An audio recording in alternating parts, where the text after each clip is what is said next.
Voici le genre de vidéo qu'on n'aime pas faire. Le genre de vidéo qu'on n'aime pas faire, mais qu'il faut qu'on fasse. Parce que l'affaire est très grave et super importante et d'une importance capitale. J'ai longtemps réfléchi avant de me décider à faire cette vidéo-ci. Parce qu'il fallait aussi que voilà, j'aille vérifier les informations que je voyais ici et là. Il y a quelques jours, justement, l'une de mes collègues avec qui je travaille dans un groupe de travail nous a envoyé l'image d'un dénommé Hervé Bobda. Je ne savais même pas qui c'était. Donc j'ai vu ça comme d'habitude. Vous savez, dans les groupes de travaux, il y a les messages qui viennent, qui sortent. Voilà. Il y a parfois, on nous alerte sur des faits divers au pays. Donc généralement, je ne prête pas beaucoup attention. Mais cette affaire-ci, quand même, que c'est revenu plusieurs fois et j'ai quand même pris le temps d'aller regarder pour savoir aussi qu'est-ce qui se passe. Parce que faut pas rester ignorant. On est dans un monde où tout est aujourd'hui super connecté et l'information va très vite. Il faut toujours se mettre à la page. Donc je suis allée aussi regarder comme tout le monde. Donc je suis tombée sur la page de l'influenceur, le grand frère Zuimanto que je suis parfois, qui relaie des affaires justement de faits divers au Cameroun. Et celle-là aussi qui l'a relayée. Donc je suis tombée sur un direct fait à peu près 4 heures de temps. 4 heures de temps. Donc d'habitude, j'ai pas le temps de voir s'il y a des directs. Donc je l'ai regardé quelques bouts en diffusé. Mais les choses que j'ai entendues m'ont fait froid dans le dos. Vraiment froid dans le dos. C'est la raison pour laquelle je me suis dit qu'il est sûrement intéressant de pouvoir donner mon avis sur cette affaire-là. Donc c'est bien évidemment l'affaire Hervé Bobda, que je ne connais même pas ce monsieur, mais tellement les réseaux sociaux s'enflamment sur ce sujet que ça m'interpelle aussi en tant que femme, surtout après avoir écouté les témoignages des différentes filles surtout des mineurs, des enfants de 15 ans, 16 ans, 17 ans, 18 ans, 19 ans même qui témoignent tour à tour qu'elles ont subi des agressions sexuelles, pour d'autres des choses inimaginables mais abominables qu'on ne souhaite à personne sur cette terre. C'est vraiment une situation on dit scandaleux. C'est vrai que au pays, en tout cas au Cameroun, il y a des choses. Généralement, je me dis souvent que le Cameroun, il y a tellement de choses bizarres qui se passent que rien ne m'étonne plus. Rien ne m'étonne plus. Parce que au niveau des scandales, il y a souvent des scandales assez bizarres. Dernièrement encore, je pense que ça fait peut-être un an, jour pour jour, ou presque. Je faisais une vidéo justement sur l'affaire Martinez Zogo, qui est le journaliste qui est décédé dans des conditions atroces et qui est quelque chose aussi qui m'a longuement touchée parce que voilà, quand il y a une affaire comme ça qui se passe, ça doit nous interpeller chacun d'entre nous parce que c'est aussi l'image du pays, c'est l'image du continent qui est mise à mal, qui est totalement entachée par tout ceci. Et dans cette vidéo là, si tu ne l'as pas vue, voilà, ça date un peu quand même d'un an déjà, et je disais que en tant qu'investisseur, moi je côtoie des investisseurs. Lorsqu'ils veulent investir dans un pays, ils vont aussi regarder l'actualité du pays. Ils vont regarder comment est-ce que sont traitées les affaires judiciaires, les affaires telles que celles qui nous occupent aujourd'hui. Et ça va parfois décider leur choix. Parce que dans un pays, quand vous vous rendez compte qu'il y a des violences faites aux femmes, et aujourd'hui, il faut se dire que les violences faites aux femmes sont aujourd'hui l'une des causes nationales de certains pays, notamment ici en France, c'est une cause nationale, les violences faites aux femmes. Lorsqu'une femme se lève et porte des allégations comme quoi elle a été violentée, elle a été agressée, pire sexuellement, franchement, c'est le tollé. Et aujourd'hui, c'est quelque chose qu'on ne tolère plus parce que on sait très bien que aujourd'hui, il faut de plus en plus protéger les femmes, il faut lutter contre ça. Et dans notre société aujourd'hui, notamment au Cameroun, c'est des choses qui sont courantes comme ça, qui sont banales, mais il faut en sorte qu'une société perd totalement ses mœurs. Donc je ne vais pas revenir sur l'affaire présumée parce qu'il faut toujours mettre présumé parce qu'il y a des accusations, il y a toujours ce qu'on appelle même ici la présomption d'innocence. Je pense que même au Cameroun la présomption d'innocence existe. Il y a des allégations qui sont faites, presque plus de 1500 témoignages que l'influenceur dit avoir reçu ces derniers jours. 1500 témoignages. Mais je peux vous assurer que j'ai ici environ plus de 1500 témoignages que je n'arrive pas à lire, que je n'arrive pas... tellement je suis saturé, ça vient de partout. Ça vient de partout. Et quand on lit ces témoignages, on retrouve les mêmes pratiques, les mêmes méthodes. En fait, le portrait du prédateur est omniprésent dans les témoignages en fait, qui reviennent.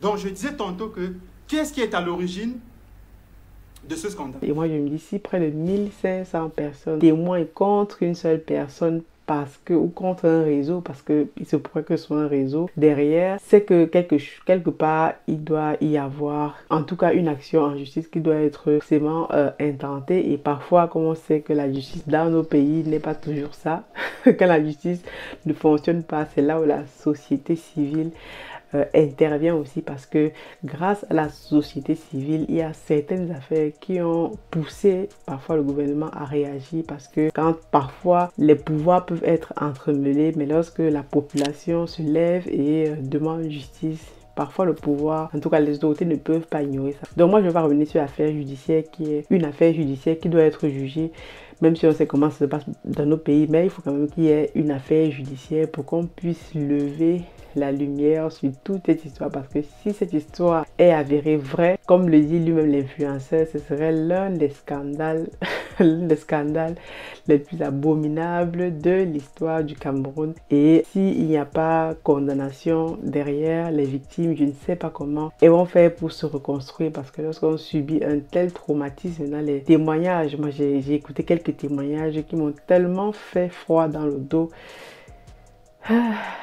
que je me suis demandé, Aniel, on se trouve dans quel pays comme ça? C'est toujours le Cameroun. Je sais que le Cameroun, parfois, il y a des choses qui vont vous étonner, mais comme on dit souvent, qu'il y a des choses qui se passent parfois dans ce pays, tu t'assois, tu réfléchis, tu te dis, mais est-ce que c'est encore des êtres humains? Et parfois, je me demande, est-ce qu'on est dans un pays où ce sont les êtres humains qui vivent avec d'autres êtres humains, ou alors on est devenus des animaux? Parce que lorsque les gens n'ont plus aucune foi ni loi, on se retrouve dans le monde des animaux où tout le monde fait ce qu'il veut, et dans une société civilisée, on ne peut pas vivre ainsi. Donc moi je vais juste m'arrêter un instant, peut-être que j'aurai l'occasion de revenir là-dessus, parce que je trouve cette thématique super importante. Justement, c'est un lien avec le business. Parce que tous les jours, je vous parle ici d'investir au pays, par exemple, dans le domaine de la pisciculture, comme moi je fais. D'ailleurs, si tu n'as pas lu ce magnifique livre, si tu vas le lire, tu dois le lire, parce que dedans j'aborde des thématiques, voilà, comment investir dans la pisciculture lorsqu'on est de la diaspora. Mais je pense et je suis convaincue que la diaspora est celle qui va réussir à développer un pays. Mais lorsqu'on arrive au pays avec nos business, on veut s'implanter sur place comme nous sommes en train de le faire. On a besoin d'embaucher des personnes, des jeunes surtout. Moi, quand je me suis levée pour faire ce projet, c'était aussi pour apporter ma contribution justement à l'économie du pays, pour donner du travail surtout à certains jeunes qui sont parfois là au quartier, qui errent, qui ne savent pas quoi faire. Justement, on va parler de ça de plus en plus dans les prochaines vidéos, parce que je vais m'arrêter un peu dessus et faire 2-3 vidéos sur le sujet, parce qu'il est important aussi en tant que personne qui partage son expérience sur les réseaux, parce que je me suis levée pour partager mon expérience. Lorsqu'il y a une telle situation, je me dois aussi donner mon avis, surtout en tant que femme noire. Quand j'écoute ces témoignages de petites sœurs, de personnes qui peuvent, voilà, qui ont l'âge de mes petites sœurs, qui peuvent avoir l'âge, bah, je vais pas dire de ma fille, mais je me dis, en tant que mère, en tant que cousine, en tant que sœur, en tant que, voilà, tout simplement femme camerounaise en plus, aujourd'hui, je pense que notre jeunesse a perdu tous ses repères. Tous ses repères dans la mesure où, dans des témoignages, moi je vais les classer par exemple en 2 catégories. Il y a des personnes dans ces témoignages qui peut-être disent la vérité, encore faut-il que ce soit, voilà. Je mets toujours les cadres ici, judiciaire, présomption d'innocence, mais des faits, quand il y a plusieurs faits qui reviennent avec les mêmes récurrences, on se doit de prendre cette affaire-là très au sérieux. Donc, je disais donc il y a peut-être 2 catégories de personnes. Il y a des jeunes filles que je vois dans les témoignages, parfois, qui vont se mettre en danger dans ce type de situation pour rechercher de l'argent facile. Je voyais par exemple, j'écoutais dans les témoignages des filles qui disaient que oui, elles ont été attirées dans ce type de soirée, parce que il est question de soirée ici où on organise ce type de choses et tout, où, voilà, je ne veux même pas rentrer dans les détails parce que c'est tellement sordide, et qui se retrouvent dedans parce que c'est qu'à la fin de la journée, à la fin de la soirée, on se retrouve avec un 500 000, un 700 000, et c'est de l'argent facile. Qu'elle pense facile, parce que derrière, lorsque tu gagnes un argent que tu n'as pas travaillé pour l'avoir, ce que tu perds, c'est tout simplement ta dignité. Et il n'y a rien dans ce monde qui, en tout cas, de plus sacré que ta dignité et surtout ton corps. Parce qu'aujourd'hui, les femmes, les filles surtout doivent savoir que ce n'est pas leur corps qui fait tout. Moi, je parle toujours ici d'avoir des personnes qui ont le mindset, qui sont réfléchies. Et cela passe aussi par l'éducation. Comme disait Nelson Mandela, l'éducation est l'arme la plus puissante qui développe un pays, l'arme la plus puissante dans le monde. Parce que si tu veux développer un pays, tu as deux choix. Soit tu agis sur l'éducation ou alors si tu veux tout simplement tuer le développement d'un pays, soit alors tu détruis sa jeunesse et tu n'agis pas sur l'éducation. Et c'est ce qui arrive aujourd'hui dans nos pays. De plus en plus, je trouve que de plus en plus de nos jeunes sœurs sont attirées par cet argent facile. L'autre catégorie de personnes qui témoignaient dans ce live-là, j'ai suivi ce live, des personnes appelées en direct pour donner leur témoignage, hommes comme femmes, filles comme garçons, hein, c'était vraiment un peu tout. L'autre catégorie, c'est donc des personnes qui peut-être se sont fait agresser parce que on les avait par exemple invitées dans des soirées pour promouvoir des produits ou pour faire X, Y, Z et elles se sont trouvées agressées ou alors elles avaient été invitées par un copain dans une soirée X, Y, Z et elles sont retrouvées donc comme ça agressées sexuellement et ne pas pouvoir sortir. Et donc là c'est encore plus terrible dans la mesure où les personnes sont menacées physiquement, elles sont même menacées de façon morale que si elles parlent elles vont avoir des représailles, vous imaginez. Donc c'est vraiment une situation terrible et je me dis de plus en plus qu'il faut continuer d'éduquer nos populations, nos jeunes frères et sœurs, parce que dans les entreprises qu'on veut bâtir au pays, il va nous falloir des personnes capables de travailler, des personnes qui ont le mindset, qui ont le mental, qui ont la connaissance, qui ont la compétence et qui ont une tête bien faite. Parce que ce soit les femmes ou les hommes, si vous n'avez pas une tête bien faite, si vous pensez que pour gagner votre argent, il vous faut par exemple aller coucher, aller faire X, Y, Z, avoir l'argent rapidement parce que c'est trop compliqué de travailler à la sueur de son front pour gagner son salaire. Je pense que nous sommes foutus. Nous sommes carrément foutus et on ne pourra pas s'en sortir.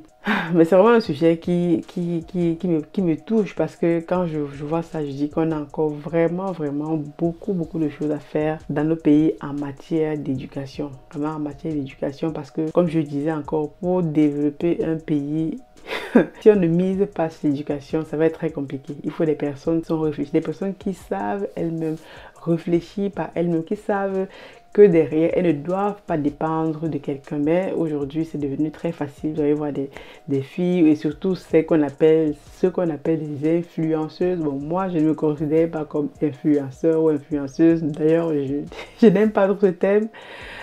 Moi, je me considère comme quelqu'un qui vient sur les réseaux partager une expérience palpable, visible, qu'elle a sur place parce que je pense que ça peut aider d'autres personnes dans le domaine. Mais aujourd'hui, il y a le phénomène des influenceurs, des influenceuses qui vont, avec la part du gain, attirer justement d'autres jeunes filles qui voient cette vie facile que certaines montrent sur les réseaux, qui montrent comment elles ont un train de vie facile et généralement, on ne sait pas parfois comment elles obtiennent leur argent. Et donc aujourd'hui, il est très facile pour nos jeunes sœurs et pour nos jeunes frères de suivre ce type de modèle pensant que c'est la meilleure chose. D'ailleurs, c'est ce type de modèle que la majorité de nos États ont élu en Nigerie, ce qui est très dommage, parce que ce n'est pas ce type de choses qui développe un pays. Donc voilà, c'est vraiment un sujet sensible, un sujet très grave, mais je prendrai le temps de faire peut-être d'autres vidéos sur le sujet pour montrer aux filles ou aux femmes que si tu veux vraiment te faire respecter demain après-demain par les hommes ou par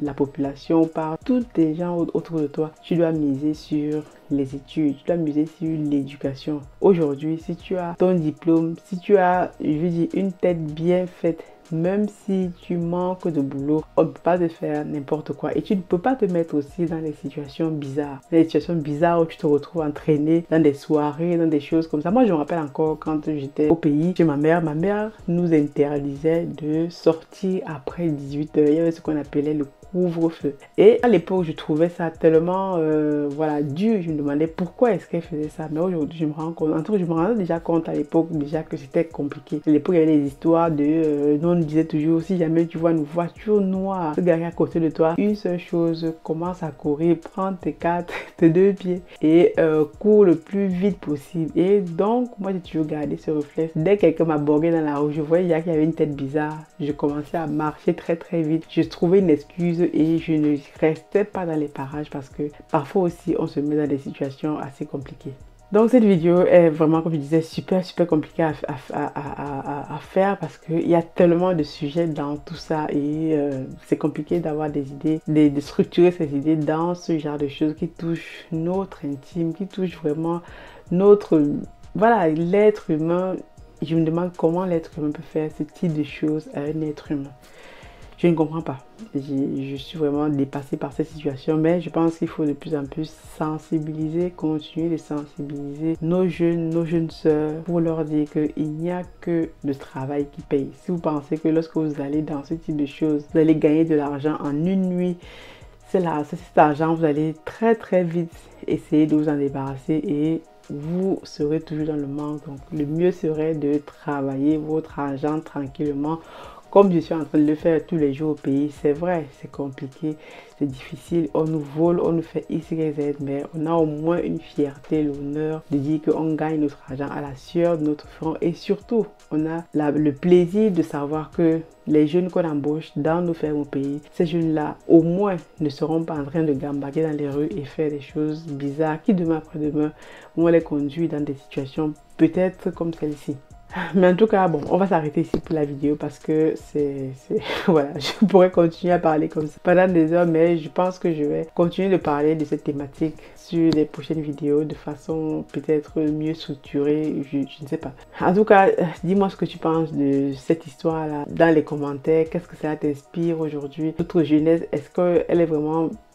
Voilà, je ne sais pas. Bon, en tout cas, c'est compliqué. Bon, on se retrouve à la prochaine vidéo. Je vous laisse.